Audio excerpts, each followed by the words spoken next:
Tavren Strike, Cyborg Guardian Operative, a Cyborg Guardian Extra. Chapter 2. Tavren. I had searched for my genetic mate since I awakened 11 years earlier. My creators planted an avatar of her in my mind before I emerged from my nurturing tank.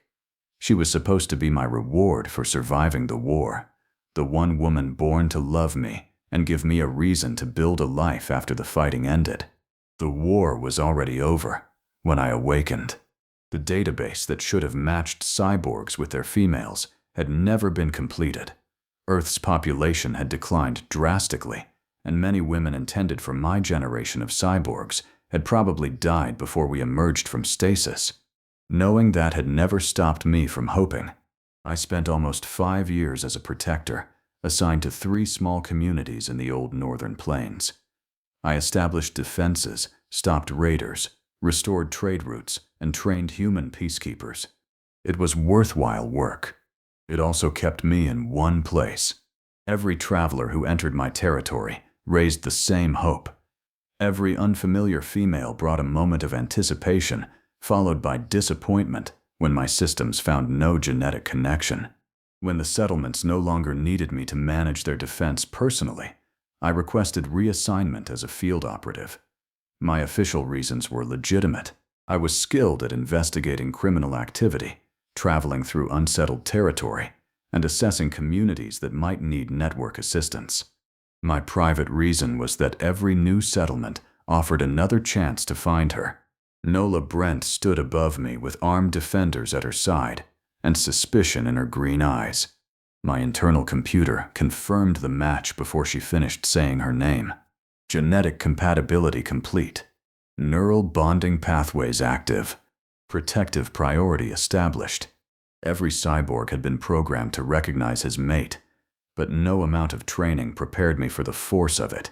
The woman I had imagined for nearly a century was no longer an avatar. She was real. She was alive, and she looked alarmed. "You are my genetic mate," I told her. Nola's fingers tightened around the platform railing. What exactly does that mean? It means my systems recognize you as the woman genetically intended for me. That isn't especially reassuring. I understood her reaction. She had not spent her life expecting me. To Nola, I was an armed stranger who had arrived at her gate and announced a relationship she had never agreed to. I had waited too long to regret speaking, but I needed to keep my joy from frightening her. "It does not give me authority over you," I said. Her expression remained guarded. That sounds like something we should discuss somewhere other than through a gate. Nola turned to the older man beside her. Open it. Nola, If he wanted to kill us, the gate would not stop him. that does not make me feel better. It was not intended to. The gate mechanism activated with a grinding noise. I listened to the strained motor and identified 2 gears likely to fail within a month. I remained where I was until the barrier opened. Nola descended from the platform and appeared inside the narrow opening. She was smaller than I had estimated, about 5 feet 6, with a practical, sturdy build. Her brown hair was pulled back carelessly, and a faint smear of dirt marked one cheek. Her hands were calloused from work. She smelled of soil, water, and growing plants. My body reacted to her nearness with an intensity I had experienced only in virtual training. Even there, the sensations had been controlled and artificial. This was neither. Nola stepped aside. Come in. I crossed the threshold. The man who had stood beside her on the platform came down to meet us. He was older than Nola and carried himself like someone accustomed to protecting her. This is Darnell Voss, Nola said. He organizes our security watch. Organizers, Darnell corrected. I do not command anything. You complain when I call you commander. I also complain when you invite heavily armed cyborgs inside the settlement. I did not invite him. I opened the gate. Darnell gave her a long look, then turned to me. If Nola asks you to leave, you leave. "I will." Both humans appeared surprised. I would not enjoy leaving her, and I would remain close enough to protect her from the approaching threat. However, I would not force my presence into her home. The difference mattered. Darnell studied me for another moment. I will double the Eastern Patrol. Do that, Nola told him. And I'll wait outside the administration building. That is unnecessary. Not to me. Nola sighed but did not argue further. She started across the settlement, and I followed.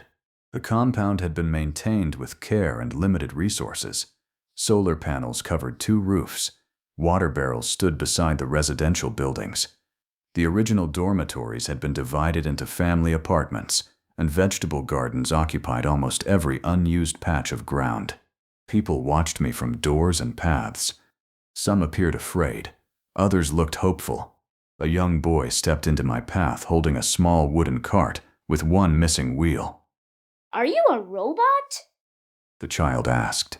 A woman called to him sharply, but he remained where he was. No, I said. You look like one. How many robots have you seen? None. Then you do not have sufficient information for comparison. Nola made a soft sound. I looked at her and realized she was suppressing a laugh. The child held out the cart. Can you fix this? Yes. Perrin, not now, the woman said, hurrying to pull him away. I will repair it later, I promised. Nola resumed walking. You came here to investigate missing settlements. I can investigate missing settlements and repair a wheel. One is more important. To you. The wheel may be more important to him. Nola glanced up at me. The suspicion in her expression had eased slightly. That felt like progress. She led me into the old administration building and closed us inside a small meeting room. Maps covered one wall, marked with trade routes and neighboring farms. Nola took the chair behind the table and motioned for me to sit across from her. I lowered myself into the chair carefully. It creaked under my weight. Now explain what you meant at the gate, she said. My systems confirmed that you are my genetic mate. You keep using those words as though they explain everything. I considered how much she would know about cyborg creation. Krina grew me from an enhanced human embryo. Before I emerged from my nurturing tank, my programmers introduced the image and genetic profile of the female I was intended to mate. Nola frowned. They knew who I was before you were born? Not specifically. They identified compatibility markers that would exist in one female line. My systems were designed to recognize the woman who carried the completed combination. That still sounds like equipment matching. The program was designed by scientists. You agree with me? I understand why you dislike the explanation. Nola crossed her arms. What happens now? That is your decision. She stared at me. You announced that I was your mate in front of my watch, and now you are telling me it is my decision? Yes. What do you expect from me? Nothing you do not willingly give. I wanted her acceptance more than I had wanted anything since awakening. My body already responded to her as my mate, and the urge to touch her was nearly overwhelming. Wanting did not give me the right to take. I will not touch you without permission, I continued. I will not interfere with your leadership, and I will not expect you to leave this settlement. Nola's eyes narrowed. Why would you expect me to leave? Some women believe a cyborg will demand that his mate follow him. Wouldn't you? No. You're a field operative. You travel. I traveled because I was searching for you. The words silenced her. I had not intended to reveal that so quickly, but I saw no reason to hide it. How long? She asked. I awakened 11 years ago. You have been looking for your mate for 11 years? Yes. Her expression softened, though uncertainty remained.